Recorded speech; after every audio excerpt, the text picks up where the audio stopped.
Welcome to the Brickie Experience, everyone. It's Dr. Buffington, and I have a very special guest that's come back today, and it's Mayor Huddleston. Thanks for joining me, Mayor. I'm honored to be the repeating guest. That's quite the honor here. Well, that's because you're an important guest, and you have an amazing story to talk about with hidden potential and just mentorship. And that's what we've been talking about on the Brickie Experience. And that's why I invited you to be my guest today, because you want to learn from other people on how they have gone through their life and who are the people that have guided us, sometimes pushed us, and helped us be where we are today.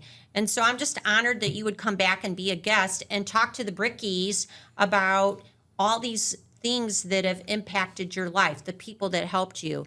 So to the Brickies out there, last time we had the mayor on here, he was talking about what it means to be a Brickie, talking about community pride and the vision that he had for the community. And so today we're going to take a look behind the scenes so that the mayor can describe to us a little bit about who are the people that helped him get where he is today. So let's just start off, Mayor.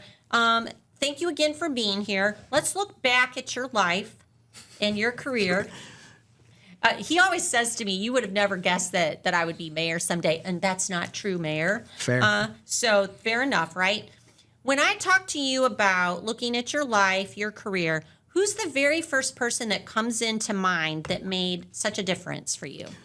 So I think I kind of go back to times in my life when maybe I didn't necessarily know exactly what that person was, or maybe exactly who that person maybe I thought was. You know, sometimes when you think of mentors, you think of these mythological figures and you know, Superman and those type of things, mentors, heroes in your life. And so I go back, and I grew up with a single mom, and I would have to say my mom was kind of somebody that I idolized and looked up to, not necessarily in terms of like, you know, giving me a lot of necessarily life experiences in terms of guiding me in the right path, but just being that kind of person in my life that I watched go out and work hard and be resilient and do all the things that check a lot of boxes that make people successful.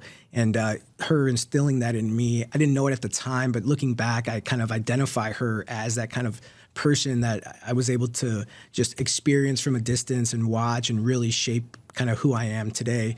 You know, grew up with, as I said, a single mom, and, you know, free and reduced lunch, and always kind of looking and thirsty for potentially like that mentor, somebody that I could kind of lean on. And, you know, I didn't know it then, but I know it now that person was right in front of me, and being able to watch them and really has made an impact on my life. Right. And your mom is an incredible person. She truly is. And when you think about it, when you're trying to raise children and you're a single parent, how difficult that is. And I'm so glad that you recognized her with the resilience and it instilled something in you, right? I think also too, you know, obviously I think that kind of laid the foundation, but growing up, I think there's also a lot of folks in my life that I also maybe necessarily had pointed to at different points in my life that necessarily weren't just the same person throughout. I mean, you know, I think if, you know, kind of one of the things, if you put yourself in good positions, good things will happen to you. And if you surround yourself with good people, you know, good things kind of gravitate towards you. And I think, you know, obviously growing up in the city of Hobart, lots of people that would be a positive impact in you. And it goes from teachers to, you know, youth baseball coaches. And sure. Let's get into some of that, though.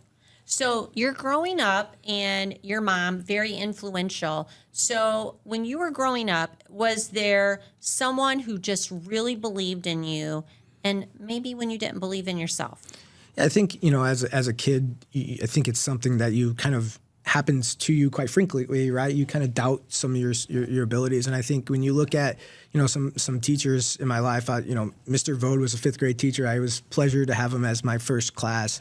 And I was at the time, it was Georgia. It was a elementary school, and I was, you know, I think I might have got like straight Fs, to be completely honest with you, maybe Fs and Ds, and obviously was well capable of doing a lot better than that. But so what's the story with the Ds and Fs there, Mayor? I was just hanging out with the wrong crowd. I really just didn't apply myself, just thought, you know, it was kind of, it just was what it was and just didn't really apply myself and didn't really kind of see what other people saw in me at the time, and just kind of like I just accepted that, you know, I could, you know, goof off in class and that was just going to be what I was going to be, and whatever the world happened to me, I was just going to kind of live with it.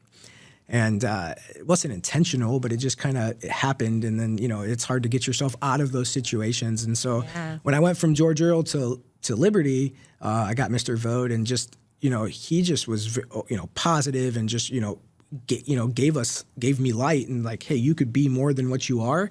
And, you know, very, very, very influential in me at that time. And I've always had, you know, like I said, football coaches or baseball coaches that believed in me when I didn't believe in myself. But I think you also have to be open to accepting that too, right? And identifying that there are people that do care about you, and realizing that they want you to succeed as well. And you just have to accept that and work towards it. You know, that's really good advice when you're thinking about students. You have these teachers that want absolutely the best for you, and you have to be willing to receive it. So let's talk about Mr. Vode. When he told you that, how did that make you feel? And like, what shaped you to start making some changes? I think it's just something that I don't think he sat down and had a direct conversation with me that necessarily flipped that trigger. But I think it's just somebody, and we experience those people in our lives, and I experienced those. I mean, I don't want to discredit my fourth grade teacher. Obviously, was you know, influential in wanting to help me, but I wasn't willing to accept it. And I think once you're willing to accept it and realize like you have the ability to make a difference, and you can kind of control your own destiny and chart your own path. And when my ears opened up and I was hearing what was being said, is really when I started to kind of, you know, start charting my own future. And Mr. Vode was that kind of person. And it was at a moment when I was willing to listen. Right. And you know, that's a big part of mentoring to the Brickies out there. You have to be willing to listen and accept some of the advice that people are sharing with you. And I think that was so courageous of Mr. Vode to tell you that, like, you could be so much more. And so it does make you stop and reflect for sure. Right. For sure. Yeah. I mean, it was like, I wouldn't be here today if it wasn't for that, you know, that Mr. Vode, to be completely honest. And obviously, you know, my grandfather and there are other individuals that kind of had a huge, you know, stake in my life and where I'm at. But once again, I go back to this being accepting and opening to it, because, you know, we have people that are always looking out for our best interest, but sometimes we as kids or we as adults always know better than somebody else. And so sometimes it's hard to accept it, but once you're able to kind of open it up and allow that to a mentorship to take place, so you can, the sky's the limit. Right. And I think sometimes when adults offer advice, sometimes we might think like know-it-all, or you don't know what you're talking about, or something like that. And sometimes we have to think about mentors having experiences and wisdom because they've lived it.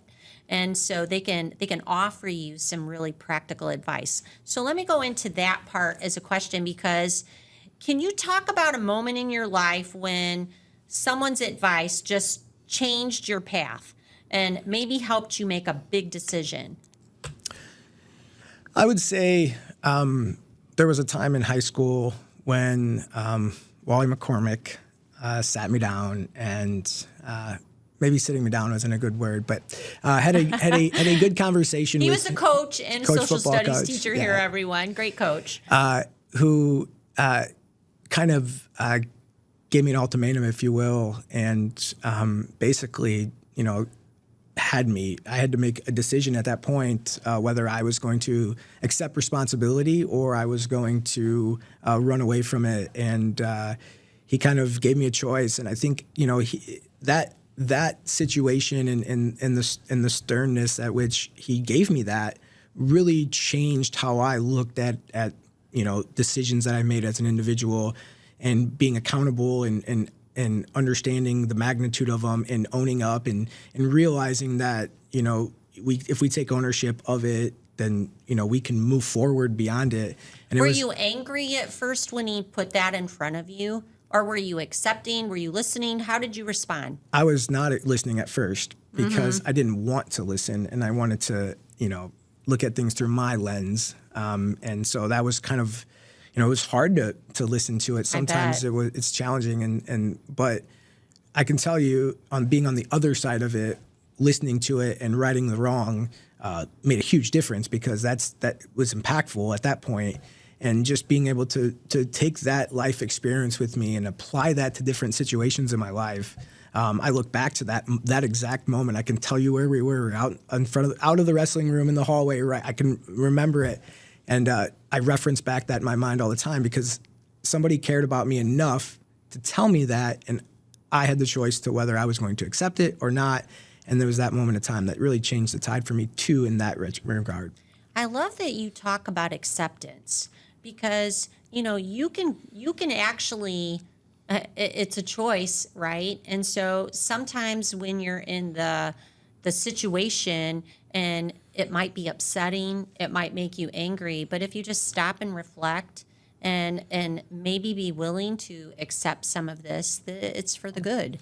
I say that to say this, that I feel like we all have positive role models and good mentors in our life, but I think it's the folks who allow that, open their hearts and their minds and allow that to really penetrate in, and allow that, let it sink in and listen to what's being said. I think those are the people that grasp onto it and make a difference, because, you got, your parents or your teachers, or even, police officers that, try to steer you in the right direction. And, if you're not willing to listen or you're not open to it, a mentor doesn't do you really any good. You have to be willing to accept it and listen to that and take some guidance.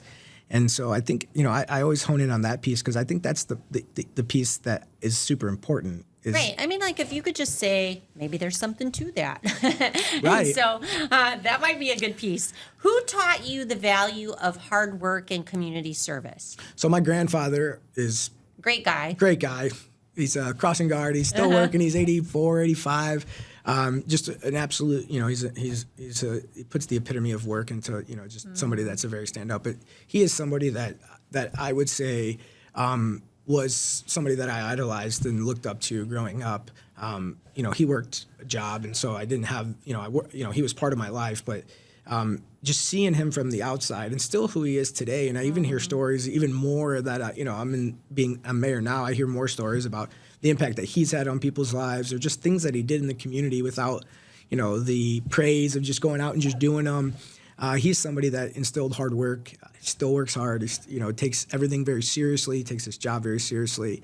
He will do anything for anyone. He will. And he just is all about the community. He's all about the community, but I think it's because he cares, and so where he lives, he wants it to be the best that it could possibly be, and he feels that he has the ability to change that. He has the ability to impact that in some regard, and so he feels like if he's not doing that, then he's not fulfilling what he wants to do, so he has the ability to do it, and so he does it. Did you stop and say, like, I want to be like him?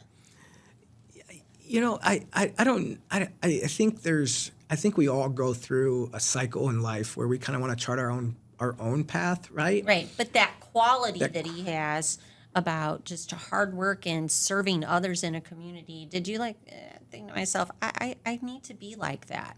I think that the sense of his selflessness, right, is probably a trait that I picked up pretty quickly watching him and understanding that, like, his giving back to the community in any way that he could, whether it's coaching or whether he was, he's might be the most thoughtful person that I've ever met. He's always thinking about people and cares deeply. But just watching that, it's somebody that I looked up to, and I don't know that there was like that moment that said, like, that's what I want to be. But I think I've become that because I watched it, and I was, right.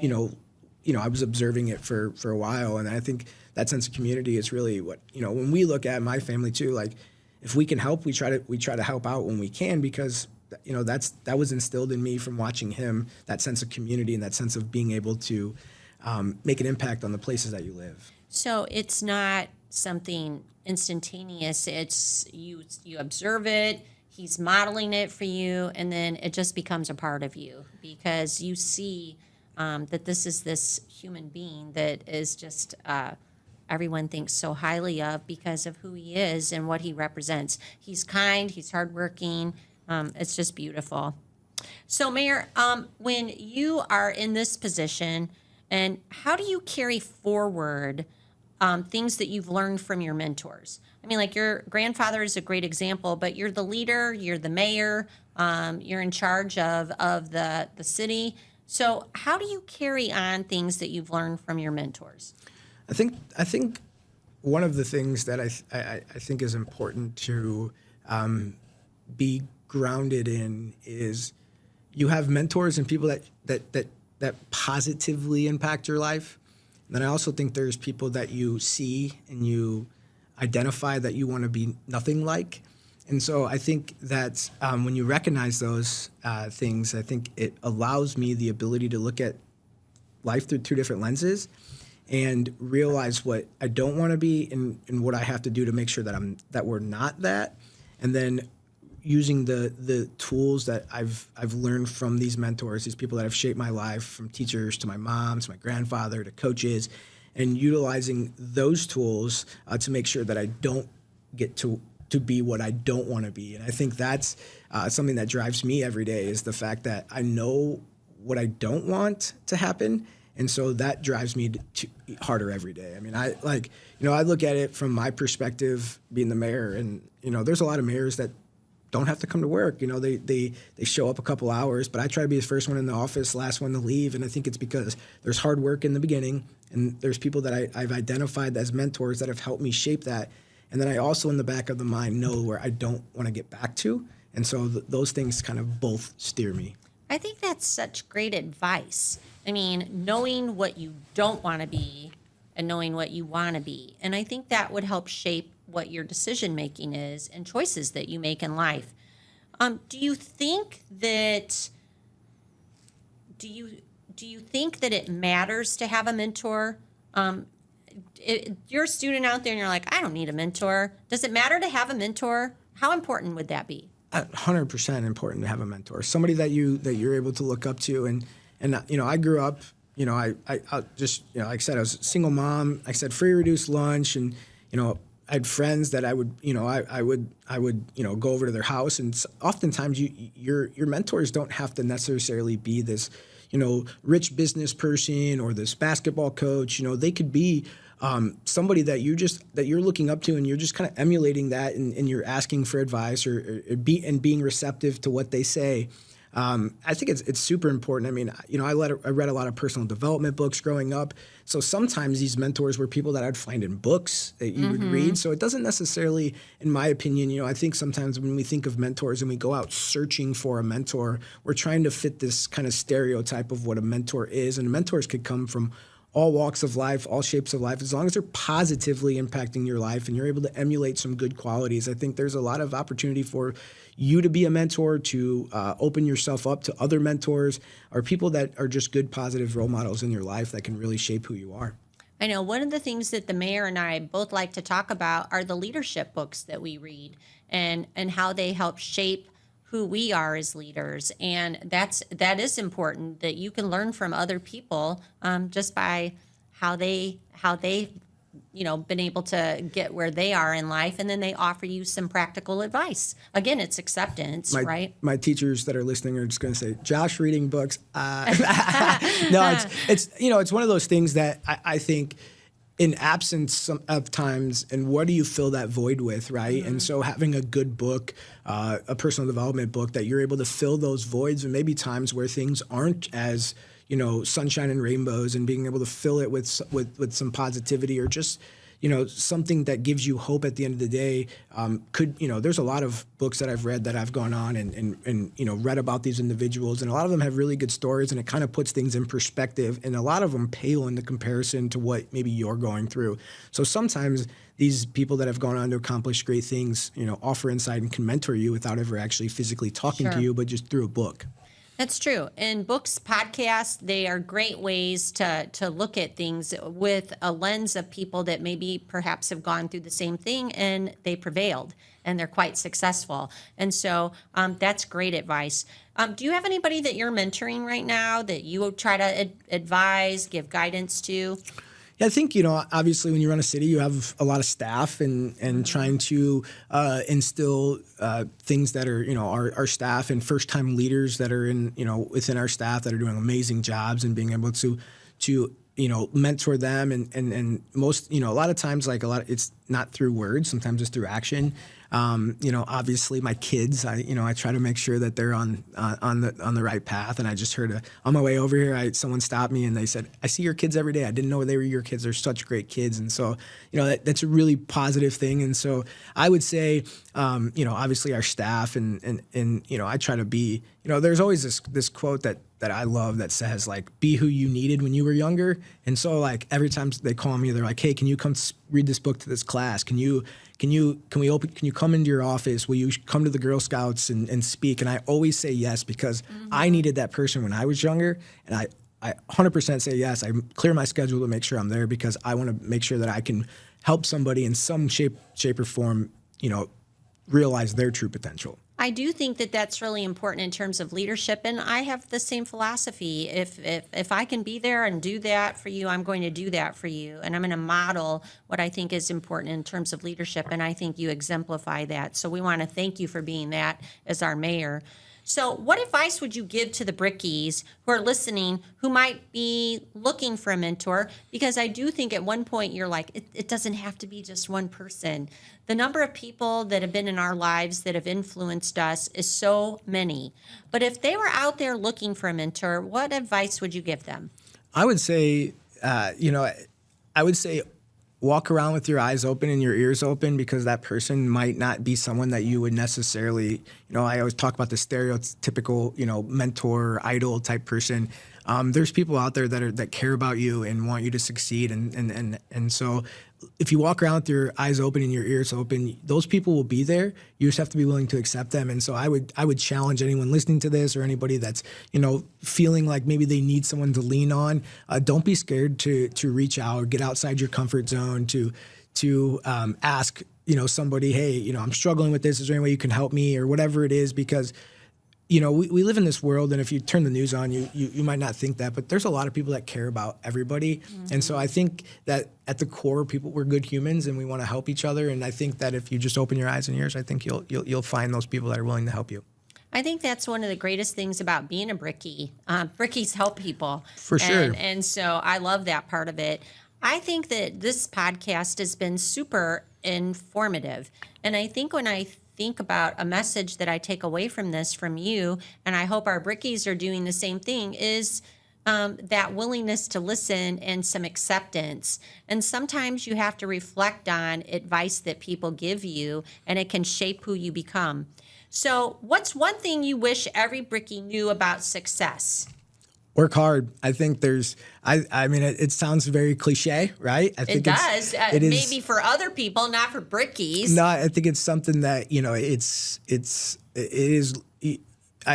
it's hard to beat someone that works hard. It's hard to, you can accomplish a lot if you're willing to put the work in. And work is, there's whether, physical work, reading, working on your mind, there's a lot of that goes into it. But, I always, I usually try to be the first one in, the last one to leave. I'm always constantly inundated with work, and I enjoy it because I know what's on the other side of it. And I think if you're willing to put the work in, I think you can accomplish anything. And I go back to, I have I have a voice message saved from one of my friends, and it takes me back to a time when people probably doubted what we were able to accomplish. But if you're willing to work hard, you're willing to put the work in, you're able to accomplish amazing things. And you can reach your true potential if you put in the work.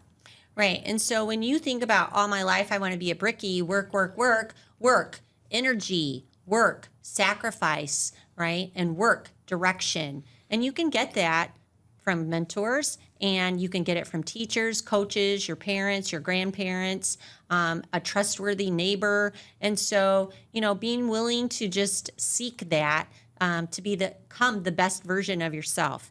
And so, Mayor, I want to thank you for sharing your stories because they're so powerful. I don't think, a lot of people realize, I think, he didn't share this part, but I think you moved 15 times when you were growing up. We moved a lot, yeah. Yeah, and so there was a lot going on in his life, and it doesn't matter what you're going through, there will be people that will reach out and they will help you become the best version of yourself if you are willing to listen and reflect and be accepting of that. And sometimes the teacher, like your 5th grade teacher, made a huge difference, or Coach McCormick. And obviously your mom just demonstrating in your grandfather. These have been beautiful stories. And Brickies, you can depend on other people to be a role model for you in some respects, but people that would provide guidance for you to shape your future. And so I hope you take the advice of our mayor in accepting some of the advice that's given to you. You might not like it at first, but look at Mayor didn't really like it at first, and he's doing pretty well. And so I hope you're inspired and think about people guiding you and maybe how you can become that person for someone. You know, a lot of times we'll take our upperclassmen and say, how about mentoring a younger classman? How about helping us with people that are down on their luck? Or just anything that you can do to help your neighbor, or do something in our community or our school corporation. We are always proud of Brickies being out there and being kind and serving other people. Thank you for tuning in to the Brickie Experience today. You all have hidden potential, and our job is to help you find that hidden potential, but you have to help us too. So be willing to accept, and let's go out there and let's try to find a mentor that along the way. And by the way, you might have lots of mentors in life. I know I have. How about you, Mayor? Lots. Lots of mentors. So thanks for joining us again, and we'll see you the next time on the Brickie Experience. Thank you.